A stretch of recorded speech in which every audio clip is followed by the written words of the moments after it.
There was a king and queen who have 3 daughters. All 3 of the girls are attractive, but one of them is absolutely gorgeous, Psyche. People looks at her and adore her of her beauty, and ignore the altars of the goddess of beauty, Venus.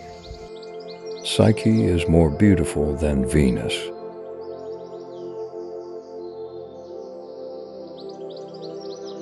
Goddess of love gets kind of hateful and orders her son Cupid to go and punish Psyche by making her fall in love with the ugliest thing around.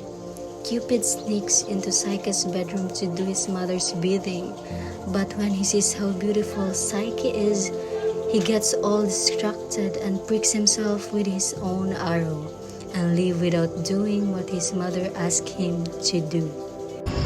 I am worried about our daughter, who is not yet married. I was worried about her future.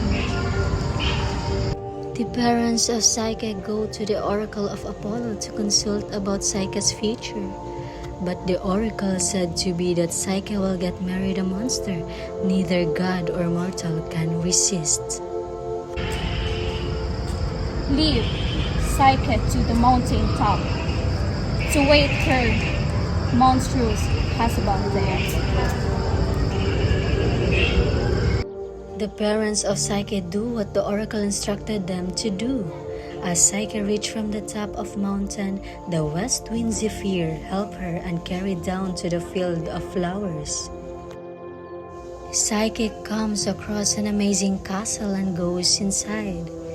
The place is decked out with tons of treasure and priceless pieces of art. She hears voices that tells her that the palace and all the amazing stuffs in it is hers. She's treated to a wonderful feast complete with an invisible singing chorus for entertainment. Her husband-to-be comes to her that night in the darkness of her bedroom, so she can see what he really looks like. He tells her that she must never try to see what he looks like.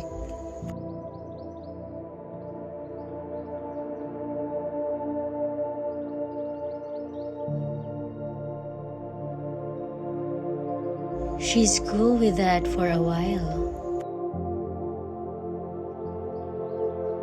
But eventually, she gets lonely, since he only comes at night, and because there are no other humans around. Psyche convinces her invisible husband to let her sisters come and visit her. He reluctantly agrees, and a zephyr floats them down.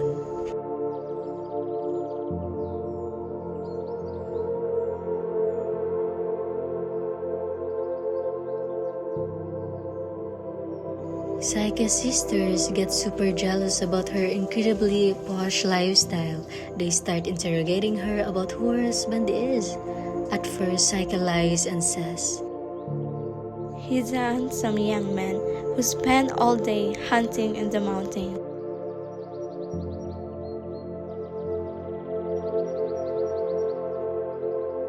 Eventually, Psyche admits, It was a joke. But the truth is, I never see him, and he only comes at night. Jealous sisters remind Psyche of the prophecy. Well, I just want you to remember that you will be marrying a monster. So you have to see his face. Yes, and wait for him until he falls asleep at night, so that you can stand over him with a knife and lamp to see if he's really a monster. Right? Right, she follows her sister's advice and sees that her husband is none other than Cupid. Psyche is blown away by how ridiculously handsome her husband is, so distracted that she lets a drop of oil fall and burns his skin. Cupid wakes up and sees his wife standing there with a lamp and a knife. Furious, he flies out the window. "You'll never see me again." Beautiful palace disappears and Psyche is left all alone. Totally depressed, Psyche goes back to her sisters and tells them what happened, as if they hadn't already shown how totally awful they were. Sisters now go to the mountain top. Thinking that one of them might take Psyche's husband for themselves, they jump off the mountain, expecting Zephyr to take them down. Oh, such luck. The jealous sisters fall to their deaths on the rocks below. Meanwhile, Psyche wanders around, trying to find Cupid.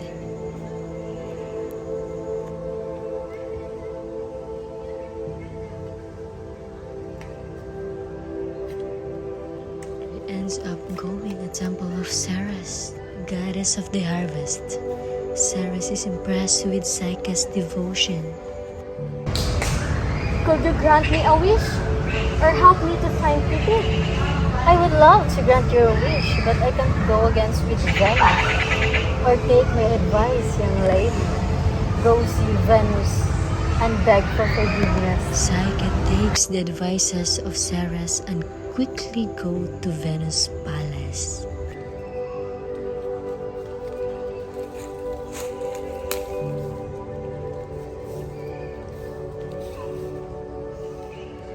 What are you doing here, foolish woman? Goddess of love and beauty, I am begging for your forgiveness. Oh, really? After what you did to my son?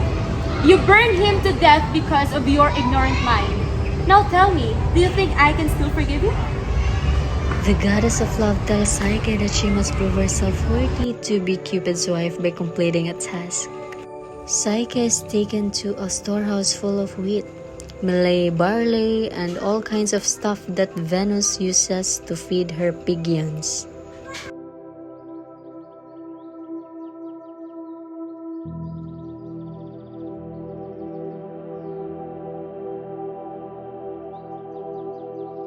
Psyche is ordered to organize all the different kinds of grain. The wheat with the wheat, the barley with the barley. The job seems pretty much impossible, and to make matters worse, Venus orders Psyche to get it done by evening. Cupid intervenes, however, and inspires a colony of ants to come out of the ground and help out Psyche. The ants get the job done and disappear underground. Venus returns. It's not considered because you did not do it by yourself. The next day, the goddess of love gives her daughter-in-law another task. So you must collect golden fleece from every tree to the back of it. Understood? As she's about to cross the river, though, a river god warns Psyche that if she tries it when the sun is rising, the human-hating rams will kill her. The helpful river god advises her to wait until the noontime sun makes the herd go chill out in the shade. Then the rams won't mess with her. Psyche follows the river with God's advice and safely collects the wool. Venus is still not satisfied. You did not do it on your own again. Next, the love goddess orders Psyche. Now, Psyche, I want you to go back down the underworld, and I want you to bring a beauty and put in a box and give it back to me. So I want you to bring a beauty from Persephone, okay? Psyche bravely heads off to find the underworld, but she's really upset this time. Going to the land of the dead is beyond dangerous. Thankfully, before Psyche jumps off a cliff, she hears a voice, Cupid, that tells her how to pull it off. The voice tells her where's the cave that leads down to the underworld, how to convince Chara and the ferryman to take her there and back, and how to avoid Cerberus, the vicious three-headed dog who guards the underworld. Psyche makes it to Pluto and Prosophine's palace in the land of the dead. Queen of the underworld, the beauty of love wants to borrow a beauty. A box is given to Psyche and she's on her way. The voice warns Psyche not to open the box no matter what she does. But Psyche's just so curious and can't help herself. The girl opens the box, thinking that if she had a little of the beauty herself, then she'd truly be worthy of Cupid. Unfortunately, there's no beauty in the box at all, and when Psyche takes off the lid, she's plunged into a deep sleep, collapsing in the middle of the road. Cupid, who has finally recovered from his burn, flies to help his wife. He wakes her up with one of his arrows, and he points out that once again her curiosity has gotten her in trouble. Cupid tells her to take the box to Venus and to let him take care of the rest. He flies to Jupiter. My Lord, Jupiter, I humbly beg you to help us, me and my wife. Jupiter Psyche. summons Venus and convinces her to chill out about the whole thing. Then he brings Psyche up to Mount Olympus, the home of the god, and gives her some ambrosia which makes the girl immortal. At long last, Cupid and Psyche get to be together. Cupid and Psyche end up having a daughter together named Voluptas.